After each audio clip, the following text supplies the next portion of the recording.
Habag at awa. Ang awa at habag ng Diyos. Nakita ng ating Panginoong Hesus habang sila'y naglalakad, ang libing ng binatang lalaki, anak ng isang babae na naghihinagpis, iyak ng iyak. Awa at habag ang nakita ng ating Panginoong Hesus doon sa isang nanay na naghihinagpis. Nung makita po nila ang ating Panginoong Hesus, nawala ang kalungkutan ng babae. Lalo na nung sinabi niya, hindi patay ang iyong anak. At ang sabi ng ating Panginoong Hesus, binata, bumangon ka. At iniabot ni Hesus ang binata sa kanyang ina. Kung tayo po ay laging nasa ating Panginoong Diyos, hindi po tayo makakaranas ng lungkot. Naandyan ang lungkot, naandyan ang kasawian, naandyan ang katuparan ng ating mga ninanais o ng ating mga pangarap.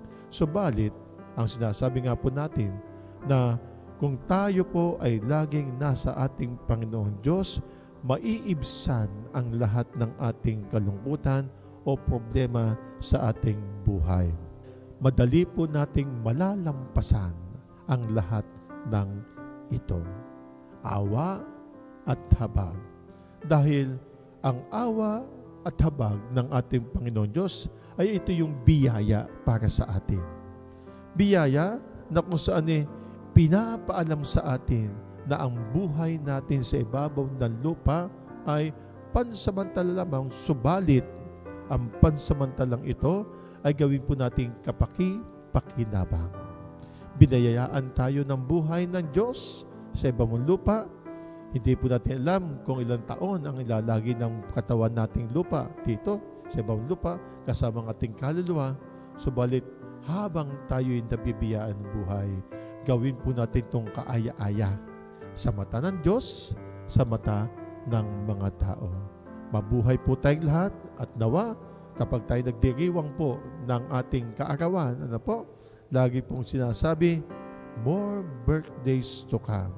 At ngayon po, ang usong-usong nga po ay yung mabuhay ka hanggang gusto mo. At kung ikaw ay nabubuhay hanggang gusto mo, haginawa, tanggapin mo lagi ang awa at habag ng ating Panginoong Diyos.